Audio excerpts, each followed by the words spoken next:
Ang alipin ng hari.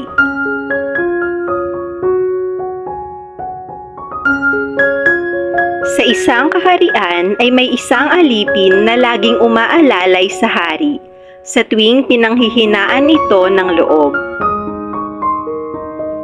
Mahal na hari, huwag na po kayong mabahala dahil sa gitna ng mga pagsubok ay tutulungan tayo ng ating Diyos. Paalala ng alipin. Isang araw ay naisipan ng hari na magtungo sa kagubatan upang mangaso, kasama ang kanyang mga alagad. Sa hindi inaasahang pangyayari, ay inatake ng mabangis na leon ang hari. Agad na sumaklolo ang alipin at nailigtas mula sa tiyak na kapahamakan ang hari. Subalit, sa kasamaang kalat ay naputol ang isang daliri ng hari. Labis na ininda ng hari ang pagkawala ng kanyang daliri.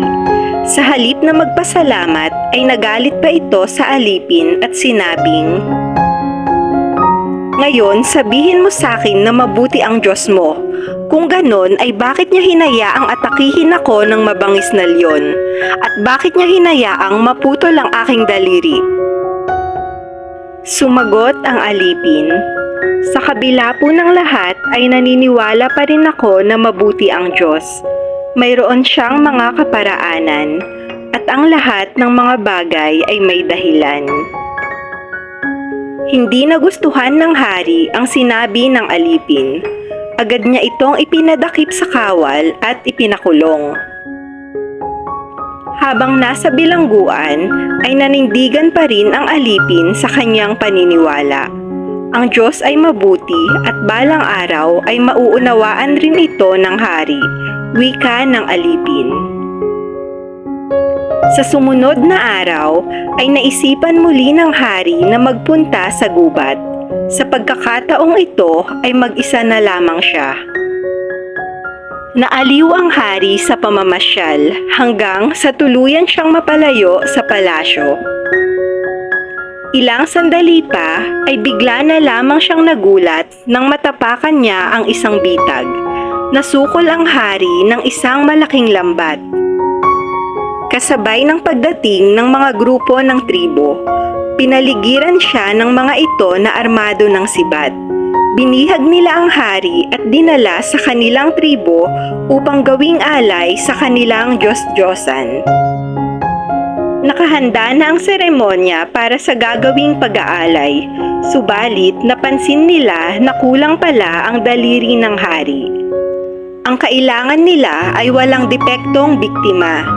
Ang hari ay hindi kumpleto, hindi siya karapat-dapat na ialay. Kaya't pinakawalan na lamang nila ang hari at ipinatapon sa kakahuyan. Makalipas ang ilang araw ay ligtas na nakabalik ang hari sa palasyo.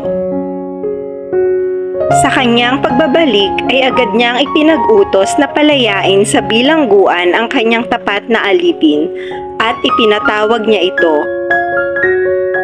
Nagsalita ang hari, "Kaibigan, tama ang sinabi mo. Napakabuti ng Diyos dahil hindi niya ako pinabayaan. Kung hindi naputol ang aking daliri, ay baka hindi na ako nakabalik dito ng buhay." "Mabuti naman po, kamahalan, dahil ngayon ay nauunawaan niyo na din sa wakas ang sinasabi ko. Tunay na mabuti ang Diyos." Wika ng alipin. Maya-maya pa ay nagsalita ang hari, "Kaibigan, may gusto lang akong itanong sa'yo.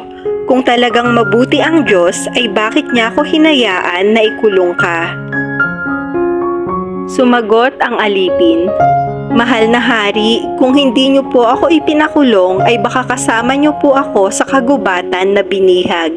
At marahil, ako ang inalay ng mga tribo dahil kumpleto ang aking mga daliri." Tugon ng alipin. Tandaan na kapag tayo ay nasa Diyos, ang lahat ng bagay kahit ang ating pagkabigo ay ipapahintulot niya para gawin tayong higit na mabuti at matatag.